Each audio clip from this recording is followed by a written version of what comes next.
Fairy Fencer F Refrain Chord is a tactical turn-based RPG developed by Sting Entertainment.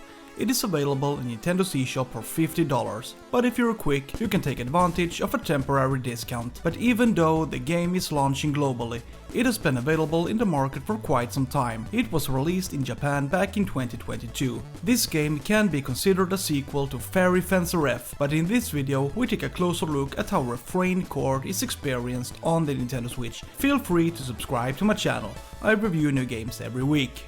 This is a story of gods, mighty fencers, fairies, and corporations with evil intentions. It all begins with an ancient battle between two gods. They have long since been relegated to the past, but they have left traces behind, in the form of something called furies, or weapons. Much later, a wild hunt has arisen for these unique weapons, and this is where our heroes come into the picture.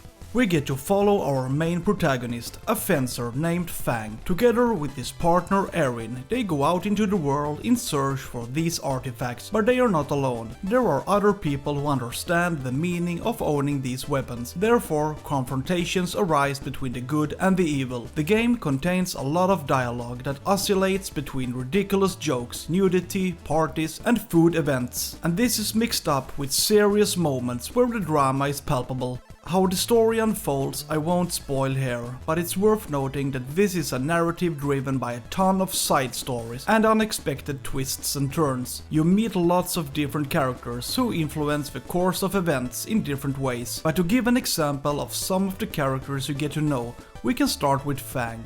He is a lazy person with a bad language who sometimes puts himself in embarrassing situations and is occasionally silenced by his companions, but after all, he can be considered the game's protagonist as he is a central figure most of the time. His partner, a fairy named Erin, suffers from amnesia, but she is nevertheless aware of her personal purpose, to revive one of the gods, and to do this, Fang and Erin must collect furies.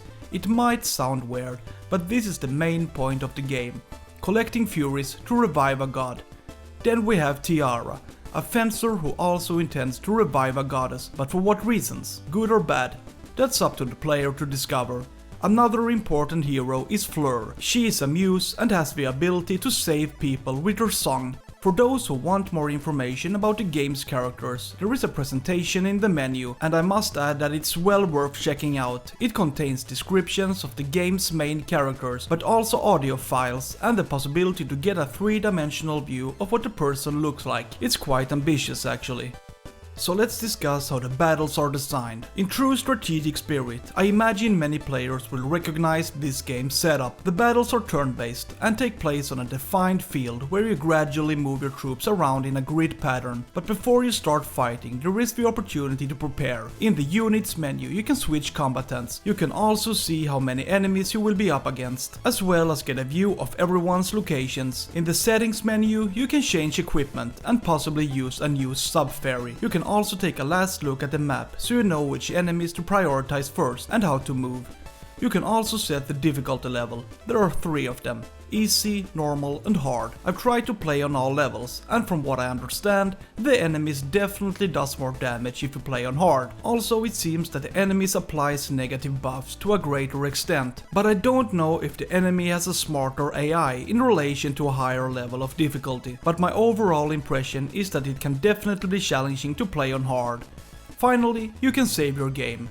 Once you start, it seems that you can only move one character at a time. I haven't found any function where you can move all the heroes with just one button press. It is also possible to zoom. There are 4 options. The different zoom options can prove to be very necessary depending on each given situation. Sometimes all the combatants are gathered in a big pile, then it can be difficult to make correct decisions because you don't get an overall view of the game plan. But when you zoom out, it becomes easier to get an idea of how you should position your squad. When you start fighting, you should always aim to get behind the enemy or to the side. Fighting the enemy face to face usually causes less damage to be done. You always have access to a normal attack, but using one's skills is definitely preferable, assuming you have enough mana. Some attacks are extremely expensive to use, So it's always a balance between using the right skill in the right situation. It may be unnecessary to waste precious mana on lesser enemies, but you can always buy potions that can then be used in battle. That way you can replenish lost mana. What I have noticed in combat is that the enemy tends to move towards a crowd. Let's say my squad is well assembled, which is usually the case at the start of a battle. You then see how the enemy moves towards my squad without strategically spreading out. This can be used to my advantage. This is because there is a feature called avalanche. After performing a number of maneuvers, the avalanche meter fills up to 100%. If you're standing in a cluster surrounded by enemies, you can press X and deal massive damage, to the extent that some enemies occasionally get one-shotted.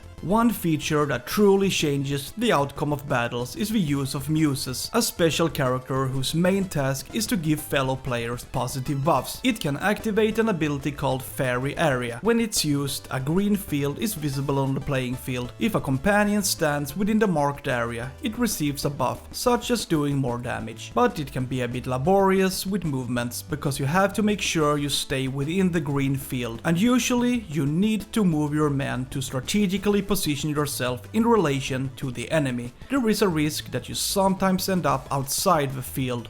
But I also want to add that other characters can learn an ability called Fair Eyes. This way you can have several buffs active at the same time. My experience with the battles is that they can take a relatively long time. You can easily stay an hour in battle, especially when you have to fight against a large number of enemies and have to think out your strategy and how you intend to advance. However, the enemies you encounter can provide a clue as to which attacks are preferred. If you read the information in the bottom left corner, you can get valuable information about how strong the enemy is and what they are weak against. This should definitely be used to one's advantage in order to eliminate the enemy without too much trouble. I also want to note that there is a plethora of different enemies, everything from flying wasps to zombie-like creatures and giant bosses. Yeah, this is in my opinion one of the most interesting aspects of the game. Many enemies have their own characteristics that may prove necessary to learn, because some enemies can deal huge damage or subject you to a negative buff, but the interesting thing is that you're exposed to new tests. It's like a constant learning curve where you have to face new enemies and have to understand their behaviors.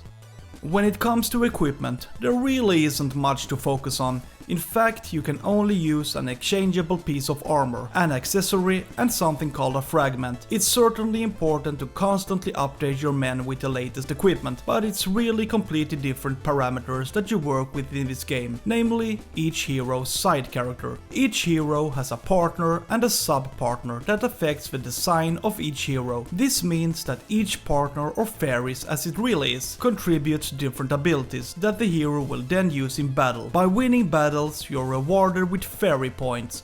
These points can then be spent on buying new abilities. We're talking about physical and magical abilities, but you can also buy traps, upgrade your stats, buy special abilities, and some other things. So this means that it's actually the fairies' abilities that are then used by the hero. And this, in my opinion, is very complex. This is because there are a variety of fairies to choose from. One of the main objectives of the game is to find as many sub-fairies as possible, and then take advantage of them, to the point that I find it almost unmanageable. There are so many fairies to find that in the end you wonder if you have optimized to 100%.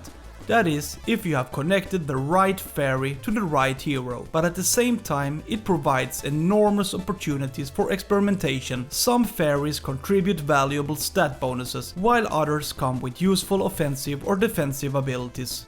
A feature that for me was relatively unexpected was something called location shaping. This is like going on a two-dimensional treasure hunt seen from a top-down perspective. By driving a sword into the ground, you can find valuable items, but also new furies. The items can then be used to sell and earn money, or as materials in the construction of new items. So essentially, the overall form of the game consists of a mixture of dialogues between characters, location shaping, and completing missions by fighting enemies. But even though there is one main quest line in the game, there are many paths to take. On the map you can see which places you can visit and carry out missions. It can turn out to be very extensive. You can visit old places and fight enemies to gain experience, but you can also complete one of many side quests to get different rewards, or you can choose to just play the main quest line. The choice is there. but it's precisely the choices that give a certain freedom.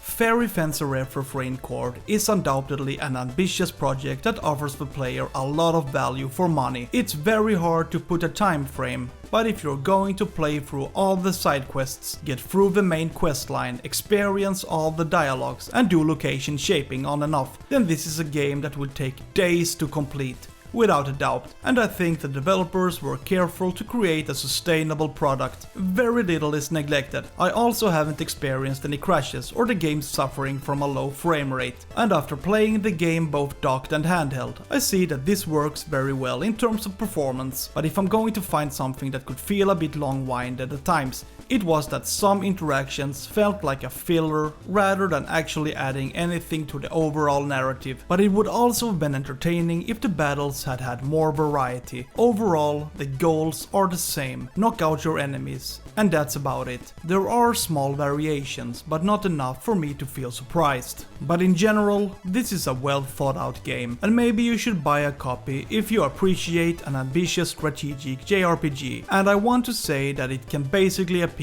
to most people who are interested in the genre at large, because there is a well developed tutorial that basically goes through everything worth knowing about this game, and in relation to this that you can choose the degree of difficulty, so even if you are new, there is the opportunity to learn how everything works in a smooth way. But on the other hand, it can also be very challenging if you play on hard, as you have to make well-balanced decisions.